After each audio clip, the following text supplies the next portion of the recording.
पिछले साल जब इजराइल और गाज़ा पट्टी के बीच में एक लड़ाई हो रही थी तो उस लड़ाई को रुकवाने का पूरा क्रेडिट अगर किसी क्रेडिट जीवी व्यक्ति ने लिया तो उसका नाम था डोनाल्ड ट्रंप। ट्रंप ने वो लड़ाई रुकवाने के बाद एक नई चर्चा स्टार्ट करी कि अब गाज़ा पट्टी के रिकंस्ट्रक्शन के लिए बनेगा एक बोर्ड ऑफ पीस नाम की एक बॉडी। बोर्ड ऑफ पीस नाम की बॉडी उसने कहा कि यूएसए की लीडरशिप में बनेगी।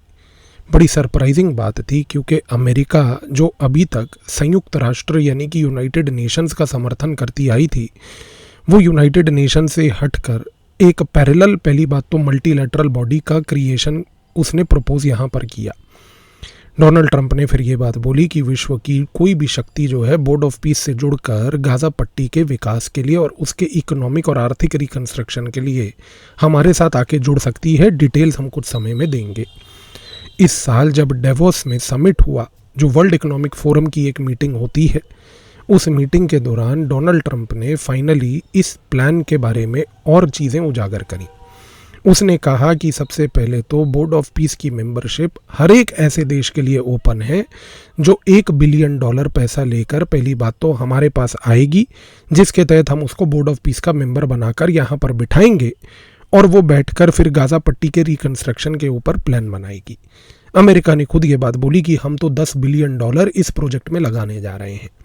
अब जब ये परिस्थितियां इस प्रकार की अनफोल्ड हुई तो भारत का रवैया इस केस में क्या था? जब last year board of peace के बारे में एक अनाउंसमेंट डोनाल्ड ट्रंप ने की थी तो पहली बात उसी समय भारत की विदेश मंत्रालय की तरफ से ये क्लैरिफिकेशन आ गया था कि हम अभी वेट एंड वॉच पॉलिसी अपनाएंगे।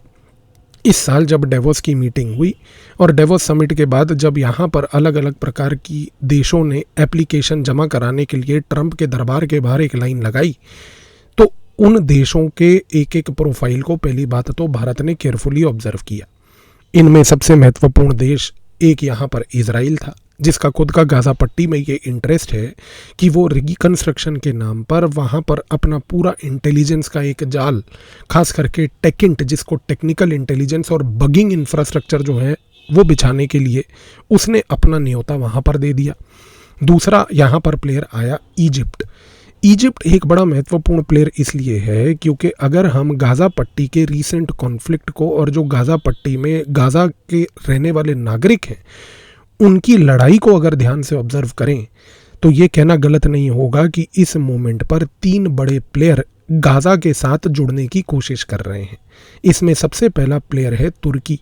तुर्की चाहता है कि वो गाज़ा पट्टी के इस पर्टिकुलर पॉइंट को उजागर करके एक ऐसा गेम खेले कि वो पूरे मुसलमान के वर्ल्ड में और पूरे के पूरे विश्व में एक मैसेज दे पाए बाकी मुसलमान देशों को भी कि अगर कोई गाज़ा पट्टी का रक्षक बचा है तो वो केवल और केवल तुर्की है।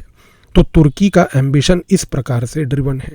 तो तुर्की ने अपनी एप्लीकेशन यहाँ पर जमा करी, लेकिन इसके साथ यहाँ पर एप्लीकेशन के तुर्की के बगल में ही खड़ा था वहाँ पर सऊदी अरेबिया।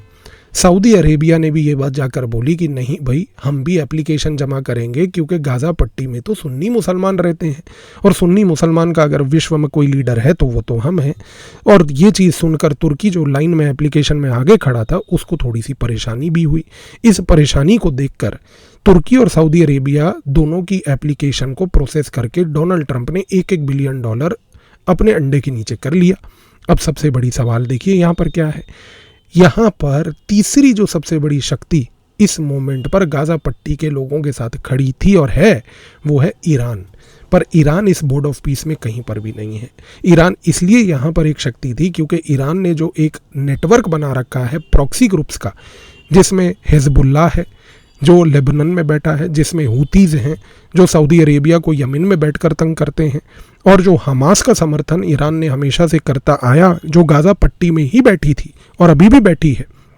तो ईरान डेफिनेटली इस बोर्ड ऑफ पीस में नहीं था, लेकिन ईरान ने भी ये खेल खेल दिया कि तुम लोग जाकर $1 बिलियन ट्रंप को दे दो, वो तो बेसिकली अपने डल्ले में पैसा डाल के गायब हो जाएगा रात को पोटली उठाकर। लेकिन सबसे बड़ी बात यह है कि गाज़ा पट्टी के सामने खड़े तो हम हैं। लेकिन दिलचस्प बात यह है कि यहाँ पर जैसा मैंने आपको बताया कि एक प्लेयर इजिप्ट भी था। इजिप्ट प्लेयर इसलिए भी सिग्निफिकेंट और महत्वपूर्ण है क्योंकि इजिप्ट आज की डेट में इस पूरी विचारधारा की लड़ाई से खो चुका है, गायब हो चुका है। इजिप्ट में एक टाइम पर जब नासिर हुआ करता था, इजिप्ट में जब एक टाइम पर नासिर के बाद सादत अनवर आया, इन दोनों लोगों की तरफ से जो पूरी की पूरी गाज़ा पट्टी की राजनीति को लेकर चर्चाएं होती थीं, उन चर्चाओं को कहीं ना कहीं इजिप्ट बेचैन होकर वापस से रिस्यूरेक्ट करने की कोशिश कर रहा है। तो भारत ने सबसे पहले तो ये देख लिया कि यहाँ पर बोर्ड ऑफ पीस में जितने भी देश जा रहे हैं, इनकी अपनी राजनीति और विचारधाराओं की पहली बात तो लड़ाई है। लेकिन भारत को सबसे दिलचस्प बात तो ये लगी कि जब ये बड़ी बड़ी विचारधाराओं की लड़ाई चल रही थी तो वहाँ पर एक भूखा नंगा पाकिस्तान कटोरा लेकर पहुँच गया, ये कहता हुआ कि शायद कहीं हमें भी कुछ बाकी लोगों की जेब से जब वो $1-1 बिलियन जमा कर रहे होंगे तो उस दौरान कुछ चिल्लड़ गिर जाए तो शायद हम भी उठा के कटोरे में ले आएँ ताकि हमारी भूखी नंगी आवाम को भी हम कुछ पैसा दे दें। अब पाकिस्तान का यहाँ पर जाना भारत के लिए एक नोटिसिएबल पॉइंट बना सबसे पहले तो, क्योंकि ये चीज़ को समझिए कि जब डोनाल्ड ट्रंप ने डेवोस की मीटिंग में ये बात बोली कि बोर्ड ऑफ पीस आ रहा है, तो डोनाल्ड ट्रंप ने ये बात चर्चा करके समझाई कि बोर्ड ऑफ पीस जो बनेगा इसका सबसे पहला काम ये होगा कि ये मात्र केवल गाज़ा के लिए नहीं बल्कि विश्व की आने वाली सारी समस्याओं का हल करने के लिए ये बोर्ड बन रहा है। ये चीज़ भारत को खटकी क्योंकि भारत अभी तक ये बात मानता आया है कि विश्व की समस्याओं को हल करने के लिए विश्व युद्ध 2 के बाद 1945 में जो संयुक्त राष्ट्र यानी कि यूनाइटेड नेशंस का जो गठन हुआ है, मात्र केवल वो ही एक संस्था है जो इस मोमेंट पर वर्ल्ड पीस की चर्चा के लिए एक लेजिबल लीगल ऑर्गेनाइजेशन है। हम ये नहीं कह रहे कि किसी भी तरीके से कि यूएन जो है वो सक्सेसफुल रही है, यूएन एक कंप्लीट डिजास्टर और फेलियर है, पर at the end of the day वो एक मल्टीलैटरल प्लेटफॉर्म है जहां पर विश्व की सारी शक्तियां इक्वल तरीके से रिप्रेजेंटेड हैं। इस बोर्ड ऑफ पीस में जो कि एक एक्सक्लूसिव क्लब बना है अमीर देशों का, इस क्लब में सबसे पहले तो किसी भी प्रकार से विश्व की सारी शक्तियों की रिप्रेजेंटेशन नहीं है। और जब डोनाल्ड ट्रंप ने ये बात बोली कि विश्व की आगे बाकी समस्याओं की हल के लिए भी बोर्ड ऑफ पीस का प्रयोग किया जाएगा, ये चीज़ एक फैक्टर थी जिसकी वजह से पाकिस्तान वहाँ पर कुछ अपने भूखे नंगे लोगों को ले जाकर खड़ा हो गया। पाकिस्तान का जो राष्ट्रपति जिसका नाम शहबाज शरीफ है, उसने भी 2 दिन पहले इस बोर्ड ऑफ पीस की मीटिंग में वहाँ पर पार्टिसिपेशन किया। मैं अगर आपको रियलिटी बताऊं तो रियलिटी ये है कि शहबाज शरीफ का असली नाम है शहबाज शरीफ राजू रस्तोगी। आप सोचेंगे ये क्या मतलब है। आप सभी ने 3 इडियट मूवी देखी है। 3 इडियट मूवी में रैंचो जब वो ग्रुप फोटोग्राफ हो रही होती है तो वो प्रोफेसर सासरबुद्दी के साथ फ्रंट रो में उनकी कुर्सी के बगल में बैठता है क्योंकि वो अव्वल आता है यूनिवर्सिटी की परीक्षा में। और उसी दौरान जो रैंचो के दोस्त, जिसमें से एक दोस्त उसका राजू रस्तोगी था, उसको फोटो में सबसे पीछे खड़ा किया गया। सबसे पीछे क्योंकि उसके नंबर अव्वल आए थे नीचे से कैटेगरी में। इस बार जब पाकिस्तान का शहबाज शरीफ भी वहाँ पर मीटिंग के लिए गया तो वो वहाँ पर राजू रस्तोगी बनकर आया, क्योंकि जब वहाँ पर मीटिंग में पहली बात तो फोटोग्राफी हुई तो उसको राजू रस्तोगी की तरफ पीछे खड़ा कर दिया कि चल जाके वहाँ पर खड़े हो जा चुपचाप। वो वहाँ जाके खड़ा हो गया। फिर पूरी मीटिंग के दौरान भारत ने ये भी ऑब्जर्व किया, जो आज की डेट में पूरे विश्व में मीम बनकर इस मोमेंट पर घूम रहे हैं पिछले 2 दिन से, कि वहाँ पर जब ये शहबाज शरीफ बैठा हुआ था तो डोनाल्ड ट्रंप ने उसकी तरफ उंगली देख के बोला खड़े हो, तो वो ऐसे खड़ा हो गया जैसे वो उसका पालतू पोमेरियन है। वैसे पाकिस्तान पोमेरियन कई देशों का रह चुका है, लेकिन पाकिस्तान ने पोमेरियन अमेरिका का लेटेस्ट होना दोबारा से वहाँ पर प्रूव कर दिया। अब भारत के लिए क्या यहाँ पर चिंता का विषय था? भारत के लिए चिंता का विषय ये था कि ये पोमेरियन देश अगर वहाँ पे जाता है और अगर इन्होंने अपना पोमेरियन वहाँ पे भेजा भी है और पोमेरियन दुम हिलाकर वहाँ पर आया है, उठक बैठक करके आया है, आंखें निकाल के थोड़ी सी पूंछल हिलाकर आया है, तो यहाँ पर हमें एक ऑब्जर्वर स्टेट बनकर अपनी प्रेजेंस जतानी होगी। तो भारत सबसे पहले एक ऑब्जर्वर स्टेट बनकर पहली बात तो उसने अपनी प्रेजेंस यहाँ पर बोर्ड ऑफ पीस की मीटिंग में जताई। अब भारत यदि बोर्ड ऑफ पीस की मीटिंग में एक ऑब्जर्वर स्टेट बन के बैठता है तो भारत के लिए यहाँ पर क्या टेक अवे है? सबसे पहला टेक अवे भारत के लिए ये है कि बोर्ड ऑफ पीस की इस मीटिंग में बैठकर अब वो पहले तो मिडल ईस्ट के अंदर गाजा पट्टी के रिकंस्ट्रक्शन को होते हुए जो एक विचारधारा की लड़ाई सऊदी अरेबिया, तुर्की, इजिप्ट के बीच में यहाँ पर अनफोल्ड होने वाली है उसको ऑब्जर्व करेगा। उससे उसको ये पता चल जाएगा कि किसकी राजनीति यहाँ पर जो है चमकेगी और किसकी नहीं चमकेगी, क्योंकि कुछ रॉकेट कभी लॉन्च नहीं हो पाते। भारत में भी आप जानते हैं कुछ रॉकेट कभी लॉन्च नहीं हो पाते। तो इस तरीके से कौन सी राजनीति के किसके रॉकेट लॉन्च होंगे वो चीज़ वहाँ पर पहली बात क्लियर होगी। दूसरी सबसे बड़ी बात यह है कि भारत अब एक फेंस सिटर यानी कि गेट के बाहर बैठने के बजाय गेट के अंदर यदि जब बोर्ड ऑफ पीस में ऑब्जर्वर स्टेट बन के वहाँ पर बैठेगा तो उसको ये भी समझ आएगा कि वहाँ पर पाकिस्तान जो है पूंछ हिलाता हुआ कितना प्रोवोक करेगा ट्रंप को, ये कहते हुए कि आप जो है भारत पाकिस्तान के मसलों को सुलझाइए।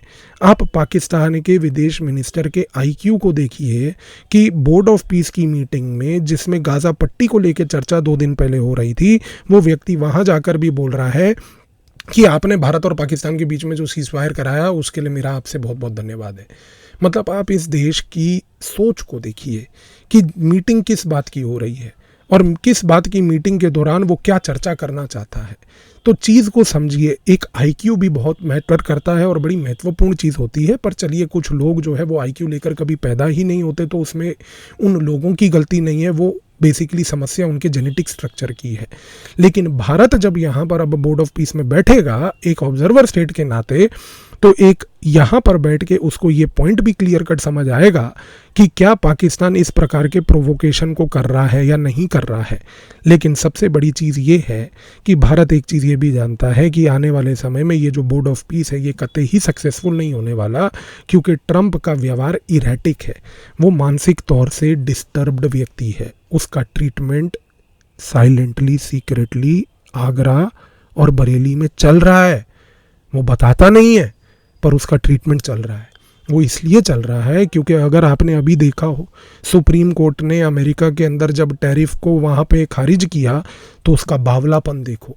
10% टैरिफ, 2 घंटे बाद 15% टैरिफ। भोखला गया है, पागल हो गया है, उसको समझ नहीं आ रहा क्या करना है।